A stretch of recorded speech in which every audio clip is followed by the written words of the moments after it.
It's interesting philosophically working with architects. The analogy that I've heard, which I'll never forget, I don't know if it's completely accurate, but architects think like this in circles. They train themselves. They have critiques, etc., to defend their design, etc. And now, okay, stop and look at it from this perspective. What about this? And what if you change this variable, etc.? And it keeps them from doing what engineers just are, really good at doing. Here's a problem. There's a solution. How do I get from there to there as fast as possible? So the analogy was architects think like this, engineers think like this. So the best you can hope for is to hit those lines where they cross, and that's where your communication can occur. And again, that's why I think I enjoy working with architects, because I've gotten over the years more comfortable and less frustrated with, there's a solution. Why would you change it? It works perfectly fine and you're already done. Fill out your time card. You're done. Let's move on. My partner Kristen is just, she'll sketch up a floor plan or something, and she'll end up with 4 or 5 different versions. Sometimes she'll come back to the initial one, but sometimes, and it's a really interesting exercise when you force yourself to look at something differently, and you come up with just a better solution that didn't present itself until the first, second, third, fourth go around. And they're, like I said, formally trained to do that and to defend it. I'm jealous of architects because the best architects that I work with are truly still the master builders. Out of everybody in the age of specialization, just like medicine, with building construction, there's a specialist for everything now, and we all sort of get a little lazy because we narrow our focus and we just do our little piece.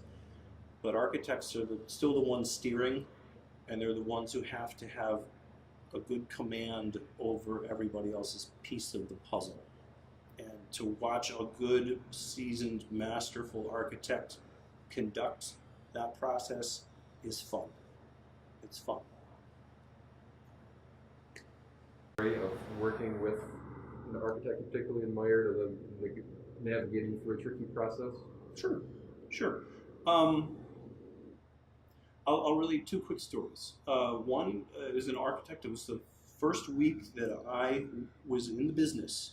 I started work at Clark Engineering, and I went to a meeting over at Strackeroff Gilmore with Ann Clark, who was the structural engineer, my boss, and we sat down for a little programming charrette with Strackeroff Gilmore, and Mr. Stracker was still around. Mike Roth, in particular, I still remember his turtleneck and his beard, gravelly voice. He was crushing it. They had a prison, Montgomery County Correctional Facility, blank piece of paper. Okay, there's a program, and how somebody could just take air and come up with, what buildings go where, what functions serve where. It's like, well, where do you start? It just seemed to be effortless from him. So that always sticks in my mind. Another really great architect that I just adore working with, works for Architecture Plus. His name is Anthony Garner. We're kindred spirits. He didn't start in architecture until later in, his early 30s. He's taught at RPI, great, fine artist.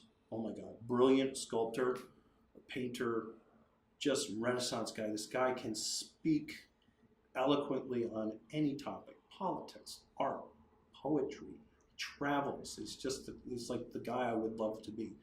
He sits in a meeting, and when the mechanical engineers, yada yada, I need this and I need this sort of system and blah, and he's super friendly, tactful. He's like, well, what about this? And he'll nudge and lead without being confrontational, and he's just artful at steering that process. Joe LaMonaco, principal at A+, is another.